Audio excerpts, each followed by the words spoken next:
출애굽기 24장 12절에서 18절 말씀을 봉독하겠습니다. 여호와께서 모세에게 이르시되 너는 산에 올라 내게로 와서 거기 있으라. 너로 그들을 가르치려고 내가 율법과 계명을 친히 기록한 돌판을 내게 주리라. 모세가 그 종자 여호수아와 함께 일어나 하나님의 산으로 올라가며 장로들에게 이르되 너희는 여기서 우리가 너희에게로 돌아오기까지 기다리라. 아론과 훌이 너희와 함께하리니 무릇 일이 있는 자는 그들에게로 나아갈지니라 하고, 모세가 산에 오르매 구름이 산을 가리며 여호와의 영광이 시내산 위에 머무르고 구름이 6일 동안 산을 가리더니 제7일에 여호와께서 구름 가운데서 모세를 부르시니라. 산 위에 여호와의 영광이 이스라엘 자손의 눈에 맹렬한 불같이 보였고, 모세는 구름 속으로 들어가서 산 위에 올랐으며 40일 40야를 산에 있으니라. 여호수아의 기도, 이러한 제목으로 말씀을 드리겠습니다. 성도의 신앙이 성장하기 위해서는요, 예배를 잘 드려야 할 것이고 성경 말씀을 잘 읽고 묵상을 해야 할 것이고요, 또 주의 일에 헌신을 하는데 또 열심을 내야 할 것입니다. 그런데 이런 모든 노력에 앞서서 최우선적으로 갖추어져야 할 부분이 있습니다. 바로 기도예요, 기도. 만약에 여러분, 나무가 아니면 화초가 죽었는데 거기다가 영양제를 열심히 주고 물을 열심히 공급을 하고 햇빛 잘 받게 하고 이러면은 화초가 잘 자랍니까? 아니죠. 죽었는데 뭘 기대하겠어요. 그냥 썩을 뿐이지요. 제대로 화초가 자라려면은 근본적으로요, 화초가 살아 있어야 되는 겁니다. 우리의 신앙이 성장하기 위해서는요, 우리의 신앙이 우선적으로요, 최우선적으로 살아 있어야 되는 거예요. 살아 있다는 거는요, 심장이 뛰고 호흡을 한다는 거잖아요. 신앙생활에 있어서 호흡과도 같은 것이 바로 기도입니다. 그래서 성도는 살아있는 신앙을 갖기 위해서는 반드시 기도에 힘써야 되는 겁니다. 기도를 해야 하는 거예요. 오늘은 우리의 신앙 성장을 위해서 가장 근본적으로 이 기도 생활을 어떻게 해야 되는가, 오늘 본문에 나와 있는 여호수아의 모습을 토대로 해서 기도에 대한 교훈들을 살펴볼 것입니다. 이스라엘 백성들이 출애굽을 해서 광야를 지나 시내산에 도착을 했습니다. 이곳에서 하나님께로부터 율법을 받지요. 하나님께서는 시내산에 강림하셨습니다. 신께서 산 위에 임하신 거예요. 그리고 하나님께서는 모세에게 내려가서 백성을 신칙하라. 백성이 돌파하고 나 여호와께로 와서 보려고 하다가 많이 죽을까 하노라 하셨습니다. 백성들이 하나님께서 임하셨나 봐, 한번 올라가서 봐야겠구나 하고서는 산 위로 오르면 죽는다는 겁니다. 그래서 산 위로 올라오지 못하도록 단단히 경고하라 하신 겁니다. 백성들이 산에 오르면 왜 죽는 겁니까? 거룩하신 하나님께 죄인이 함부로 가까이 다가가려고 하면 멸망당한다는 거예요. 하나님은 지극히 의로우시기 때문에 부정한 죄인은 감히 하나님께 가까이 나아갈 수가 없다는 겁니다. 죄인은 하나님께 나아가지 못한다 라는 진리를 말씀하시기 위함이었던 거예요. 죄인이 하나님께 가까이 나아가지 못하니까 어떻게 해야 돼요? 예수의 은혜를 힘입어야 되잖아요. 결국은 이 모든 것들이 예수 그리스도의 은혜를 설명하기 위한 그런 과정이라 할 수 있습니다. 자, 오늘 본문에서 하나님께서는 모세에게 십계명이 기록된 그 두 돌판을 하나님께 받기 위해서 모세가 시내산에 올라오라 이렇게 말씀하십니다. 일반 백성들은 안 되는데 모세는 올라오라 하신 거예요. 모세는 자신의 시종이라면은 수행비서라고 할 수 있습니다. 수행비서인 여호수아와 함께 산에 올라갑니다. 장로들, 그러니까 백성들의 지도급 인사들, 장로들이 모세와 여호수아가 산에 오르는 데까지 배웅을 합니다. 그런데 산에 올라가면 안 되잖아요. 이들은 하나님의 특별한 명이 없었으니까요. 그래서 모세가 장로들은 더 이상 산에 가까이 하지 못하게 거기까지 산의 경계까지만 오게 하고 이제 산을 모세와 여호수아 두 사람만 오르는 겁니다. 그리고 이 출애굽기 32장까지 내용을 보면은요, 모세와 여호수아가 함께 산에 올라서 모세만 시내산의 정상에까지 오르고요. 그래서 하나님과 독대를 합니다. 그리고 함께 올라갔던 여호수아는 어디 있느냐? 정상에 올랐느냐? 아니요. 모세는 산 중턱에 이 여호수아가 머물러 있게끔 했습니다. 너는 여기서 머물러서 나를 기다려라 한 거예요. 산 중턱에서 여호수아는 혼자서 모세를 기다렸습니다. 모세가 산 정상에 도착한 지 7일째 되는 날에 하나님께서 구름 가운데에 나타나셔서 모세를 만나 주십니다. 그렇게 모세는 총 40일 동안 시내산 정상에서 하나님을 만납니다. 훗날 모세는 이때 있었던 일들에 대해서 이렇게 고백을 합니다. 그때에 내가 돌판들 곧 여호와께서 너희와 세우신 언약의 돌판들을 받으려고 산에 올라가서 40주야를 산에 거하며 떡도 먹지 아니하고 물도 마시지 아니하였더니 라고 했습니다. 모세는 그 산 정상에서 하나님과 만나는 동안에 무려 40일 동안이나 금식을 했다는 거예요. 40일간 금식을 했으니까는요, 모세가 무척 힘들었겠지요. 그런데 사실은 그렇게 힘들지 않았을 겁니다. 왜 그러느냐? 사도 바울이 이렇게 말했어요. 자신이 천국에 가서 지내는 것과 천국에 가는 것과 이 땅에서 지내는 것, 이 둘에 대하여서 어떻게 생각하고 있느냐? 빌립보서 1장을 보니까요, 내가 그 두 사이에 끼었으니 떠나서 그리스도와 함께 있을 욕망을 가진 이것이 더욱 좋으나 그러나 내가 육신에 거하는 것이 너희로 하여 더 유익하리라 했습니다. 바울은 천국을 이미 다녀온 사람이거든요. 천국을 경험하고 나니까 하루라도 빨리 육신을 떠나서 천국에 가서 지내고 싶은 겁니다. 그렇지만 예수님께서는요, 바울이 아직까지 이 세상에 거하면서 성도들을 돌보고 복음을 전하는 삶을 살기를 원하셨어요. 그래서 바울은 천국 가고 싶은 마음이 굴뚝 같은데, 그렇지만 예수께서 원하시니까 아직까지 이 땅에 머물러 있는 것이다. 어쩔 수 없이 머물러 있는 거다. 이렇게 말을 한 겁니다. 방금 읽어드린 이 바울이 천국을 사모하는 이 말씀, 이 구절, 빌립보서 1장의 이 말씀을 가운데에 바울이 도대체 천국을 왜 그렇게까지 사모하는지 그 이유가 정확히 나와 있습니다. 내가 그 두 사이에 끼었으니 떠나서 그리스도와 함께 있을 욕망을 가진 이것이 더욱 좋다 했어요. 그리스도와 함께 있기 때문에 천국이 좋다는 겁니다. 피조물이 가장 큰 영광을 누릴 수 있는 순간은 바로 창조자와 함께 할 때입니다.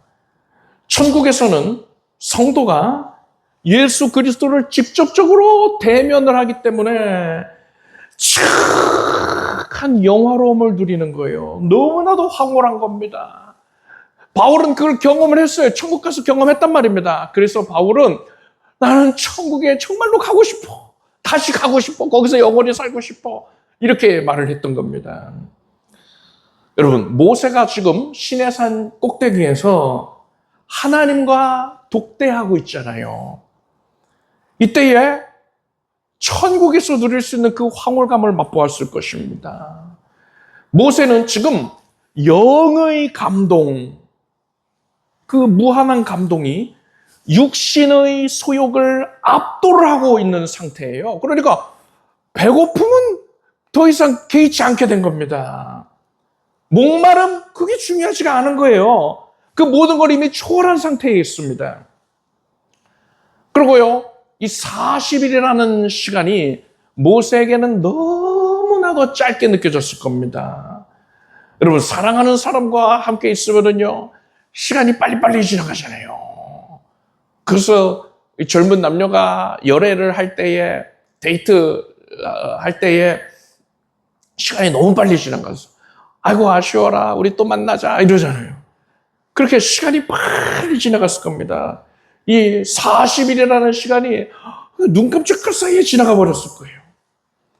그래서 모세는 하나님께서 이제 내려가라 이렇게 지시하시지만 않으면 그곳에서 영원히 머물면서 하나님과 교통을 나누기를 원했을 것입니다. 이러한 모세의 상태, 하나님과의 교제로 인하여 지극한 영화로움을 누리고 있는 이런 상태는요, 성도가 이 땅 가운데서 누릴 수 있는 가장 높은 수준의 신앙의 상태라 할 수가 있습니다. 하나님과의 친밀한 교제에 완전히 몰입이 돼서 지극한 영화로움, 그 황홀감 내에 머물고 있는 거예요. 성경을 보면은 하나님과 동행하는 삶을 살았다라고 평가받는 인물이 대표적으로 2명 있지요. 에녹이 있고 노아가 있습니다. 또 그 외에도 위대한 신앙의 인물들이 있지 않습니까? 이러한 사람들이 바로 하나님과 긴밀하게 교제하는 영화로움, 황홀감을 누리면서 사는 자들이다라고 할 수가 있을 것입니다. 반면에 여러분, 지금 시내산 정상에 모세가 있지만 반면에는 산 밖에, 그 경계 밖에는 백성들이 있잖아요. 이 백성들은 산에 오를 수가 없습니다. 접근조차 할 수가 없어요. 이들의 영적인 상태는 하나님께 가까이 나아갈 수 없는 죄인들, 즉 불신자의 상태를 영적으로는 상징하고 있다라고 볼 수가 있는 것입니다. 자, 산 밖에는 백성들이 있었고 산 정상에는 모세가 있고요. 산 중턱에는 누가 있습니까? 여호수아가 있잖아요. 우리가 오늘 주목하고자 하는 여호수아가 있습니다. 여호수아는 산 밖에 있는 게 아니고 담대하게 산으로 올라왔어요. 산에 가까이 하면 죽임을 당한다 했는데 여호수아는 모세를 따라서 담대하게 올라왔습니다. 히브리서 10장 19절에 그러므로 형제들아 우리가 예수의 피를 힘입어 성소에 들어갈 담력을 얻었나니 라고 했습니다. 예수 그리스도의 피로 말미암아서 죄사함을 받은 성도는 담대하게 하나님께로 나아갈 수가 있게 되는 것입니다. 죄인들은 못 나가는데 예수의 피로 덮임을 받은 자는 이제 담력을 얻고서 하나님께로 나아갈 수가 있게 됩니다. 따라서 산에 오른 여호수아는 영적으로 볼 때에는 예수 그리스도의 보혈의 은혜를 믿는 우리 성도들을 의미한다. 여러분을 의미한다 할 수가 있는 거예요. 자, 이런 관점에서 볼 때에 성도의 신앙은 이 신의 산 밖에 있다가 예수 피를 힘입어서 담대하게 산에 올랐잖아요. 그래서 산 중턱에 이르러 있는 겁니다.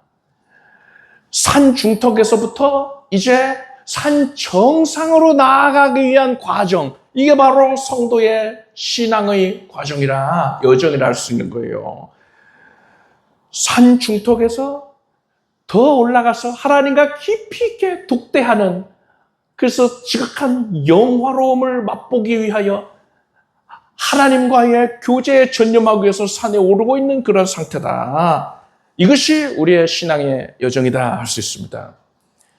자, 여러분, 여호수아는 산 중턱에 홀로 남아서 40일을 지냈습니다.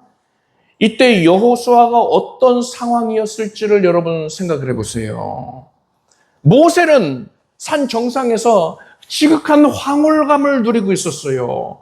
그래서 배고픔 따위는 아예 잊어버리고 있었습니다. 그런데 여호수아는 아니었습니다. 여호수아는 이 40일이라는 기간 동안에 배고픔을 견뎌야 했어요. 게다가 여호수아는 모세가 언제 내려올지 알지 못합니다. 우리는 성경을 읽으니까 40일 걸렸구나. 처음부터 40일인 줄 알잖아요. 근데 여호수아는요, 모세가 너는 여기 있으라 하고서는 올라가고서는 감감무소식이에요. 오늘 본문을 보면은요, 하나님께서 산 정상에 임하셨었는데 백성들이 멀리서 봤을 때 백성들은 불이 가득한 것으로 여겨졌다 했잖아요. 그래서 백성들은 모세가 죽었나 봐, 하나님의 불에 소멸됐나 봐, 이렇게 생각할 정도였단 말이에요. 여호수아도요, 모세가 지금 무사한지, 그래서 과연 내려올 수는 있는 상황인지 이것이 알 수가 없는 겁니다. 정보가 전혀 없어요. 뭐 핸드폰이 있는 것도 아니고요. 전혀 정보가 없어요. 언제까지 기다려야 될지도 몰라요. 100일, 200일을 더 지내야 할 수도 있는 겁니다. 그렇게 막연하게 기다리는 상황인데, 그때에 산 아래에서 큰 소리가 들려옵니다. 백성들의 함성이 들립니다. 이때 여호수아는요, 전쟁이 일어났구나, 다른 민족이 쳐들어와서 지금 싸우고 있구나, 이렇게 생각을 했습니다. 근데 실상 무슨 일이었냐? 백성들이 모세가 죽은 줄 알고요, 금송아지를 만들어 놓고, 우리는 우리 방법대로 하나님을 섬겨야겠어 이러면서 금송아지를 만들어 놓고, 이것이 우리를 애굽에서 인도해낸 여호와라 하면서 금송아지를 숭배하고 있었습니다. 즐겁게 잔치를 벌이고 있었어요. 근데 여호수아는요, 지금 전쟁이 일어나구나, 이렇게 생각했어요. 당시에 여호수아는 모세의 시종, 그러니까 수행비서이기도 했지만 동시에 이스라엘의 군대 지도자이기도 했습니다. 군대 장관이라고 볼 수 있어요. 이스라엘이 아말렉 민족으로부터 공격을 받았을 때에 모세는요, 여호수아를 지도자로 삼았어요. 여호수아가 백성들을 이끌고 나가서 싸우게 했습니다. 따라서 여호수아는 이스라엘이 지금 공격을 받았으면 내가 내려가서 백성들을 이끌고 싸워야 되는 것이 아닌가? 이런 고민이 되었을 겁니다. 내가 없어서 백성들이 죽으면 어떡해? 고통을 당하면 어떡하냐? 내가 지금 내려가야 되는 건 아니냐? 이런 고민이 들었을 거예요. 여러분, 여호수아가 이러한 상황에 처해 있었다. 그런데 이때의 여호수아가 어떤 모습을 보였느냐를 통해서 우리는 매우 귀중한 세 가지 영적인 교훈을 얻을 수가 있어요. 그 첫째는 뭐냐?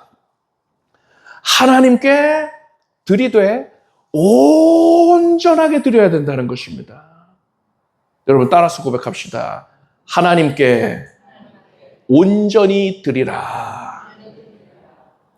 여호수아는 하나님께 자신을 온전하게 드린 사람이었습니다. 이 의학적으로 볼 때예요, 사람의 육체가 견딜 수 있는 금식의 최대 기간이 40일이라고 합니다.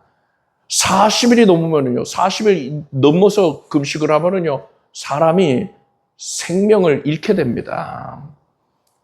누구 정치인은 더 많이 했던데, 그 가짜예요, 가짜. 안 보이는 데서 이것저것 먹더라고요. 그래서 이거 엄청나게 오랜 기간 금식했다면서도 막 통통하고, 혈색도 좋고 그렇잖아요. 그런 건 가짜고요. 진짜로 사람이 금식을 했을 때에 40일이 지나면은 죽어요. 당시 여호수아에게 이런 의학 지식이 있었을 리는 없지요. 그런데 여호수아는 40일 동안이나 금식을 하면서 이제 더 이상은 자신의 육체가 견뎌내지 못할 상황이라는 걸 알았을 겁니다. 그럼에도 불구하고요, 여호수아는 그 자리를 떠나지 않았어요. 모세가 언제 내려올지 모르잖아요. 지금 40일 됐는데 앞으로 몇 날을 더 기다려야 될지 모르잖아요. 그런데도 그 자리를 떠나지를 않았어요. 이것은 여호수아가 죽기를 각오했다는 걸 의미합니다. 여호수아는요, 죽으면 죽으리이다 라는 각오로 자신의 생명까지도 하나님께 내어드렸던 겁니다. 에스더가 죽으면 죽으리이다 하고 왕 앞에 나가지 않았습니까? 그것처럼 여호수아는요, 하나님, 내가 여기서 죽겠습니다. 내가 죽더라도 이 자리를 떠나지 않겠습니다. 내가 명을 받았으니 나는 이곳에서 죽겠습니다. 이런 마음으로 하나님께 자기 자신의 생명까지도 온전히 다 내어드렸던 거예요. 하나님께서 이렇게 말씀하십니다. 고린도전서 6장 보니까요. 너희는 너희의 것이 아니라 했습니다. 또 이사야 43장을 보니까 너는 내 것이라 하셨습니다.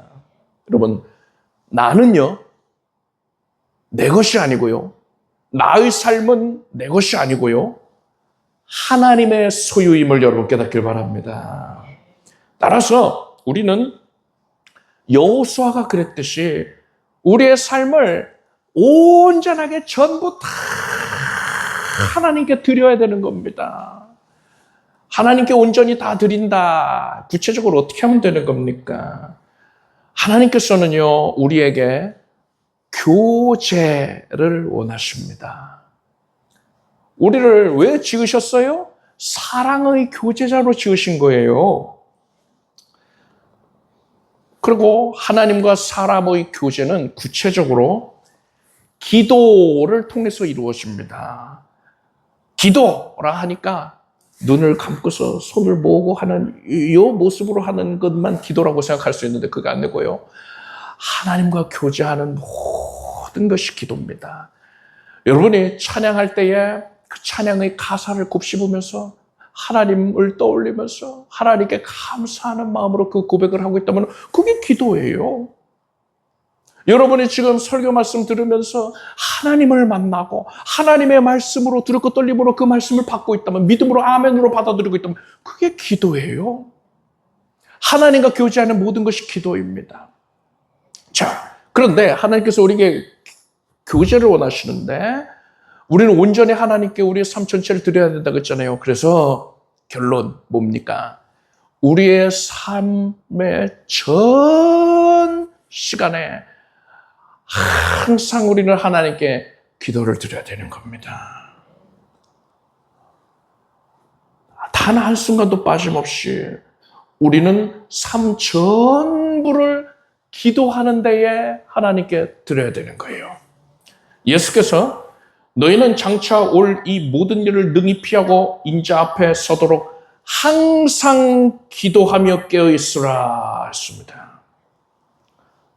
항상 기도하라 한 겁니다. 사도 바울도 이렇게 교훈했어요. 기도에 항상 힘쓰라. 깨어 구하기를 항상 힘쓰라. 기도를 계속하고 기도에 감사함으로 깨어있으라. 쉬지 말고 기도하라 했습니다. 그러니까 살아있는 모든 순간 동안에 항상 기도하라는 거예요. 이 말을 듣고서 아니 말도 안 된다. 항상 기도해야 된다면은 그 일상생활은 도대체 어떻게 하라는 말이냐 이렇게 생각할 수 있는데요. 다시 말씀드리건대 눈 감고 손 모으고 이렇게 하는 기도에만 전념을 하는 이 모습, 이런 모습으로 기도할 수 있으면 뭐 더할 나위 없이 좋지요. 그런데 그것만이 기도가 아닙니다. 일상생활 가운데에서도 여러분이 무언가를 생각할 때 있잖아요. 고민할 때 있잖아요. 그때에도 내 안에 들어와 계시는 하나님, 내 앞에 와 계신 하나님을 내가 인식을 하고 하나님께서 나의 생각을 다 돌아보고 계시니까는요. 그것을 내가 인정하면서 하나님께서 기뻐하실 생각을 품게 해 주십시오 하면서 하나님을 의지하는 마음으로 그 시간 하나님께 모든 걸 맡긴 상태에서 내가 생각을 하고 고민을 하고 한다면은요, 그것이 바로 기도가 되는 거예요. 내가 무언가를 말할 때에도요, 나의 입술을 하나님께 맡깁니다. 하나님께서 주관해 주시고 하나님이 기뻐하시는 바를 말하게 해 주십시오. 이렇게 하나님께 의탁한 채로 하나님께 내 앞에 와 계신 나의 주인 하나님을 인식한 채로 그 말을 한다면 그것이 기도가 되는 거예요.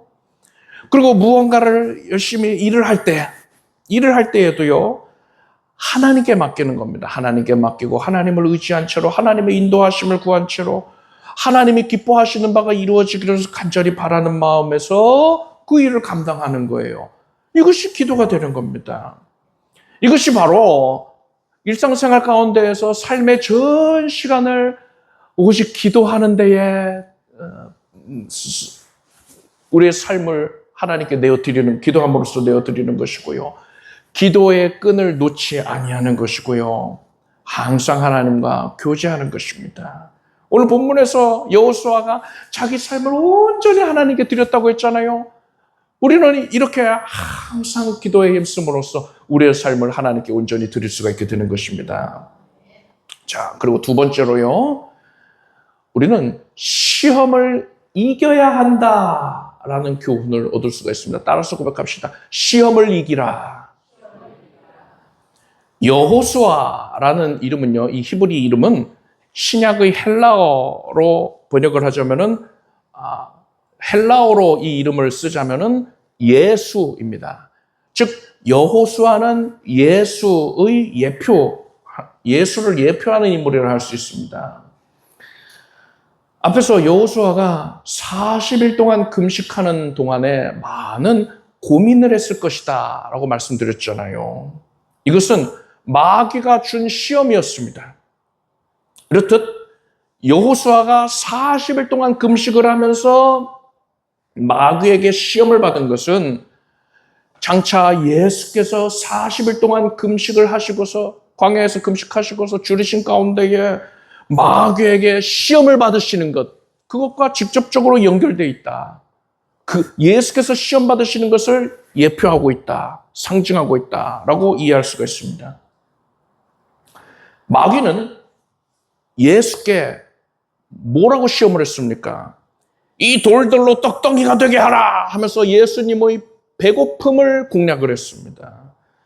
마찬가지였을 거예요. 마귀는 여호수아에게 너 많이 배고프지 않느냐? 어서 내려가서 떡을 먹어라. 따뜻하게 갓 구워진 떡을 먹어라 하면서 배고픔을 공략했을 거예요. 그리고 또 마귀가 예수께 뭐라고 시험했습니까? 나에게 절하면 천하 만국을 너에게 주겠다 했어요. 마찬가지로 마귀는 여호수아에게 네가 나를 섬기기만 하면은 너에게 부귀영화를 주겠다, 또 이렇게 시험을 했을 것입니다. 마지막으로 마귀는 예수님을 성전 꼭대기에 세우고서는 네가 하나님의 아들이면 여기서 뛰어내리라, 천사들이 지켜주지 않겠느냐라고 했어요. 예루살렘 성전에 수많은 사람들이 있었는데 예수께서 그 높은 성전 꼭대기에서 뛰어내리셨는데 땅에 착지를 안정적으로 하고 아무 탈이 없다면 사람들이 다 놀라지 않겠습니까? 보통 사람이 아니구나, 하나님께로부터 온 사람이구나, 메시아다 하면서 예수님을 칭송하지 않겠습니까? 예수님은 순식간에 유명인사가 될 겁니다. 마귀는 예수님의 명예욕을 공략을 했던 거예요. 마찬가지로 마귀는 여호수아에게 지금 산 아래에는 대적들이 쳐들어와서 전쟁을 하고 있는데 모세가 지금 없잖아. 모세가 없는 바로 지금 네가 내려가서 백성들을 지휘를 한다면 백성들은 이제는 너를 지도자로 여길 거야. 모세 대신에 너의 명령에만 순종을 하게 될 것이다.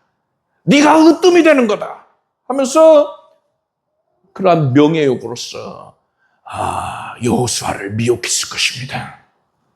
이렇듯 마귀는 여호수아, 산 중턱에 머물러 있는 여호수아를 산 아래로 내려가기 위해서 시험을 한 겁니다. 그렇지만 여호수아는 예수께서 마귀를 꾸짖어서 물리치신 것처럼 여호수아도 마귀를 물리쳤어요.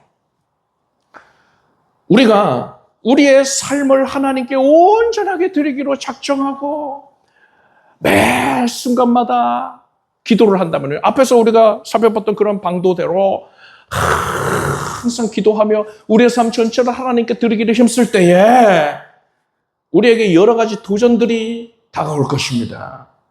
잡생각이 들 수도 있고요, 피곤함이라든가 배고픔, 게으름 같은 여러 가지 기도를 방해하는 조건들이 생길 거예요. 그런데 여러분, 이것이 바로 마귀가 예수님을 시험했듯이 또 여호수아를 시험했듯이 나를 시험하고 있는 것임을 알아야 됩니다.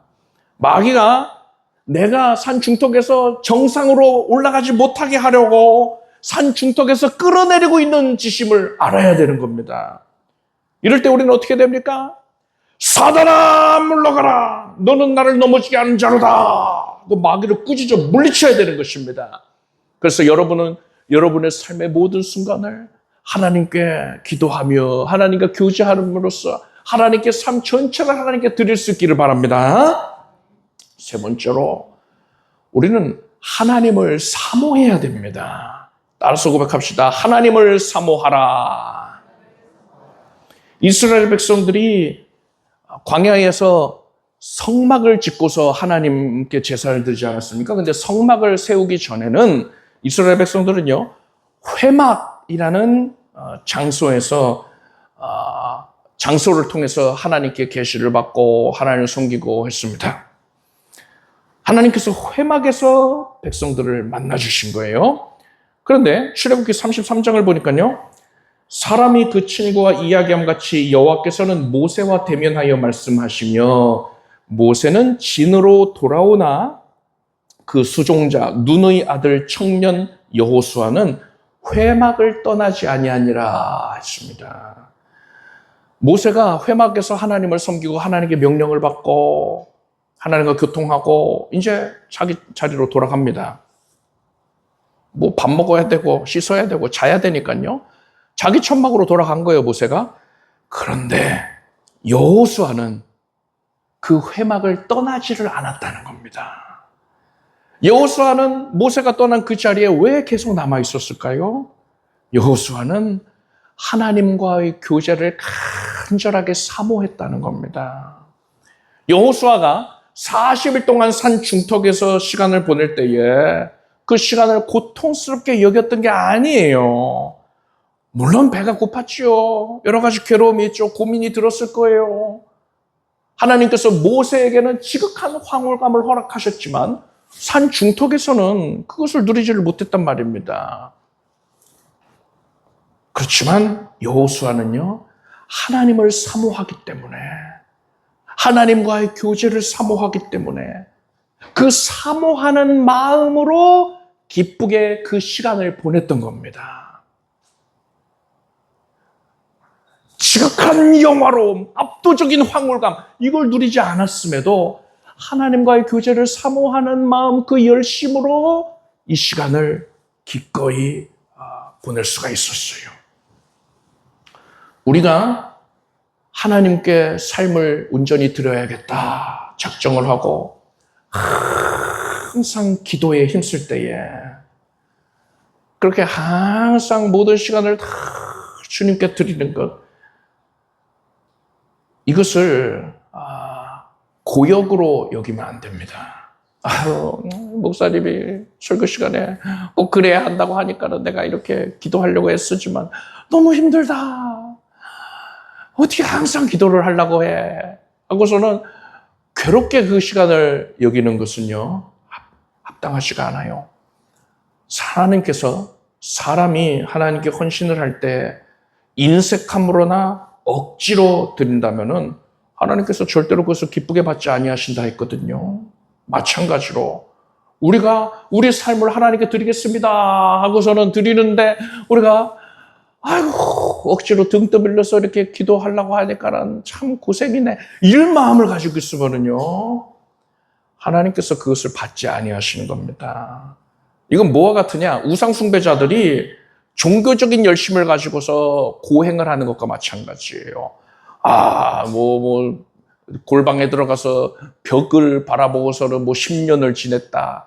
아니면은 바알 선지자들이 자기 몸을 해하면서 피를 흘리면서 뚝뚝 흘리면서 바알이여 불을 내리소서 하면서 고행을 해서 인정받으려고 하잖아요. 그거 같은 거예요. 만약에 하나님을 사모하는 마음이 없이 기도해야 되는데 어떻게든 기도해야 된다면서 그 시간을 그렇게 맞이한다면은 고행하는 겁니다. 하나님이 받지 아니하십니다. 따라서 우리는 여러분 항상 기도에 힘써야 할진데 그 모든 시간들 가운데에 자원하는 마음, 기뻐하는 마음을 가져야 되는 겁니다. 하나님께서 나를 구원해 주셨잖아요. 큰 은혜와 사랑으로 나를 구원해 주셨잖아요. 그러니 얼마나 감사해요. 내가 가장 사랑하는 분은 하나님이시지 않습니까? 나를 가장 사랑하는 이도 하나님이시지 않습니까? 그러니까 하나님께 내 시간 드리고 하나님과 교제하는 그 기도하는 시간, 그것을 나는 너무나도 사모해야 되는 것이고요. 기뻐서 자원하는 마음으로, 즐거운 마음으로 그 시간을 하나님께 드려야 되는 것입니다. 그리할 때에 우리가 하나님께 드리는 그 모든 시간들, 기도하는 시간이 하나님 앞에 향기로운 제물이 되어서 하나님께서 기쁨 가운데 연락하시는 것이고 하나님께 인정을 받게 되는 겁니다. 결론을 말씀드리겠습니다. 이후의 여호수아에 대한 기록을 보면은요, 민수기 27장을 보니까 여호와께서 모세에게 이르시되 눈의 아들 여호수아는 신에 감동된 자니 너는 데려다가 그에게 안수하라 하셨어요. 여호수아는 하나님께 인정을 받게 됩니다. 성령에 크게 감동된 자다. 이렇게 하나님께 인정을 받습니다. 여호수아는 산 중턱에만 머물러 있었던 게 아니라 모세가 그랬듯이 하나님과의 교제를 상징하는 산이 있다면 산 중턱에만 있었던 게 아니라 산 정상에 올라가서 하나님과 독대하는, 그래서 하나님의 영으로 지극히 충만함을 누리게 되는 단계에 도달하게 된 거예요. 여호수아가 이렇게 하나님과의 교제로 충만한 가운데에 이제 이스라엘 백성들을 이끌고 가나안 정복 전쟁을 수행을 합니다. 거세게 흘러오는 요단강물, 추수철이라서 그 수량도 많고 빠르기도 너무 빨라서 위협적이에요. 근데 하나님께서 어떻게 해주셨습니까? 여호수아를 기뻐하시는 하나님께서 그 요단강물이 쌓이게 해주셨어요. 골짜기에 쌓여 올라가게 하십니다. 그래서 요단강이 마른 땅과 같이 돼서 마른 땅을 건너게 됐어요, 백성들이.